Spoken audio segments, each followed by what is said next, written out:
اب ہم ڈسکس کرنے کے لیے جا رہے ہیں پورٹ فولیو پرچیزنگ کو. پورٹ فولیو پرچیزنگ کیا ہے اس بات کو سمجھتے ہیں اور پھر اس کو ایک ایگزامپل کے ساتھ ڈسکس کرتے ہیں. Customers by products on a port folio basis when they buy from a choice set of several more or less equivalent alternatives. A customer who has not bought from one of the portfolio suppliers from a matter of months or even years may still regard the unchosen supplier as part of the portfolio. جو بات یہاں سمجھنے کے لیے ضروری ہے وہ port folio purchasing کے حوالے سے میں ایگزامپل کے تھرو آپ کو الیبوریٹ کرتا ہوں. فار ایگزامپل پاکستان میں کسٹمرز اگر اپنی گروسری کے لیے ڈفرنٹ آپشنز کو آپٹ کرتے ہیں. فار ایگزامپل وہ اپنی گروسری میٹرو سے بھی کر سکتے ہیں, وہ اپنی گروسری ہائپر اسٹار سے بھی کر سکتے ہیں, کارفور سے بھی کر سکتے ہیں, الفتح سے بھی کر سکتے ہیں, مے بی رینبو سے بھی کر سکتے ہیں, اور اس طرح کی بے انتہا آپشن ان کے پاس ہیں, لوکل انٹرنیشنل. اچھا, جب یہ ساری اسپینڈنگ جہاں سے وہ کسٹمر اپنی گروسری کی کرتا ہے یہ سارے کی ساری اس کی پورٹ فولیو پرچیزنگ ہے. اچھا, ہر بزنس کا یہ ٹارگٹ ہوتا ہے کہ وہ کیسے اپنے شیئر آف والیٹ کو انکریز کر سکتا ہے اس پرٹیکولر کسٹمر کے ساتھ. یہاں پر جو بات بتائی گئی ہے وہ یہ ہے کہ بے شک آپ نے ایز اے کسٹمر کسی بھی سپلائر سے, کسی بھی آرگنائزیشن سے, لیٹس ٹیک این ایگزامپل جس کی ہم بات کرے تھے, لیٹس سے آپ نے کسی بھی گروسری اسٹور سے اگر آپ نے فرام منتھس اور ایون ایئر آپ نے کچھ بائی نہیں کیا, still you will be regarded, آپ کا وہ گروسری اسٹور جہاں سے آپ نے گروسری نہیں بھی کی وہ بھی آپ کے پورٹ فولیو کے اندر شامل رہے گا. Of course he was not that store, that retailer, that grocery store will not be termed as آپ کی امیجیٹلی پرچیز کے لیے, لیکن that will be part of your portfolio. تو پورٹ فولیو پرچیزنگ کے اندر جب بھی کوئی انڈیویجول یا جب بھی کوئی آرگنائزیشن یہ ڈیسیژن کرتی ہے کہ اس کو اپنے پروڈکٹس کو بائی کرنا ہے, اس کو میں ایک اور طریقے سے آپ کو سمجھاتا ہوں. فار ایگزامپل ایک کمپنی ایسی ہے کہ جو کہ ایئر کنڈیشن بائی کرنا چاہتی ہے, B2B کانٹیکسٹ میں کوئی ایگزامپل دینے لگا ہوں. ایئر کنڈیشن بائی کرنا چاہتی ہے فور دیئر برانچز بینکس کے لیے پوری پاکستان کے اندر. سو پاکستان میں اس بینک کے let's take an example 600 branches ہیں.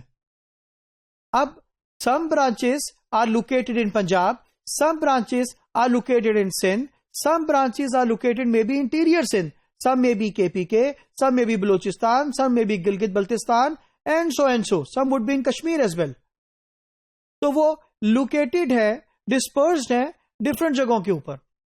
تو یہ بھی ممکن ہے کہ بینک جب اپنی پروکیورمنٹ کرے تو وہ ایک پورٹ فولیو کریٹ کرے سپلائر کا بائی ریجن, کہ who would be the suppliers of air condition or of any product in Punjab, who would be the suppliers who can deliver in Sindh, or in the third location, or on the fourth location, or on the fifth location.